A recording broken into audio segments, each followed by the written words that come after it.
महाभारत की कहानी। पांडवों की जन्म कथा। पांडव हस्तिनापुर के राजा पांडु और उनकी दो पत्नियों कुंती व माद्री के 5 शक्तिशाली और कुशल पुत्र थे।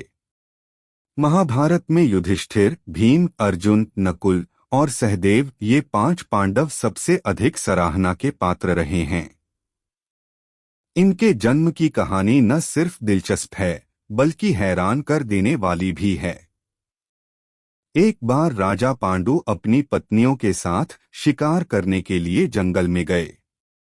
राजा पांडु को वहां एक हिरण का जोड़ा दिखाई दिया जो एक दूसरे से बेहद प्यार करता था। जब राजा की नजर उस जोड़े पर पड़ी तो उन्होंने तीर निकालकर नर हिरण को निशाना बनाया और तीर छोड़ दिया।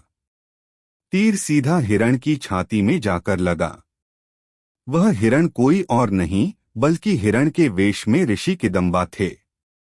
उन्होंने पांडु को श्राप दिया कि वह जब भी किसी महिला के करीब जाएंगे तभी उनकी मृत्यु हो जाएगी।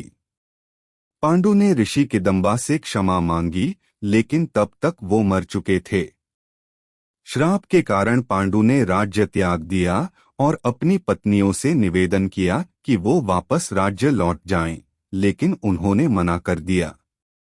कुंती और माद्री जंगल में राजा पांडु के साथ ही रहने लगीं। उस समय उनकी कोई संतान नहीं थी। तब कुंती ने अपने पति को बताया कि उन्हें ऋषि दुर्वासा से वरदान मिला था कि वह किसी भी भगवान को बुलाकर उनसे एक शिशु को प्राप्त कर सकती है। दुर्वासा द्वारा कुंती को दिए गए मंत्रों के उपयोग के माध्यम से उसने यम यानी धर्म के देवता का आह्वान किया, जिससे उन्होंने युधिष्ठिर को जन्म दिया।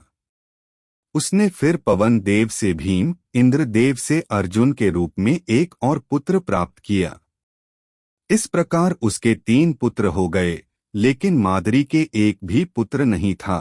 तब कुंती ने माद्री को भी मंत्र विद्या सिखाई। मंत्रों की मदद से माद्री ने अश्विनी कुमारों को बुलाया, जिन्होंने उसे नकुल और सहदेव पुत्र के रूप में दिए। देवताओं से प्राप्त सभी पांडवों को देवताओं की तरह ही दिव्य गुण प्राप्त हुए थे। इस प्रकार से 5 पांडवों का जन्म हुआ। ये पांचों आगे चलकर महान योद्धा बने, जिसका वर्णन महाभारत ग्रंथ में मिलता है। आशा है आपको यह वीडियो पसंद आया होगा। आपसे अनुरोध है कि कृपया आप इस चैनल को सब्सक्राइब करें और बेल आइकन को अवश्य दबाएं, जिससे आपको हमारे अगले वीडियो की सूचना मिल सके। धन्यवाद।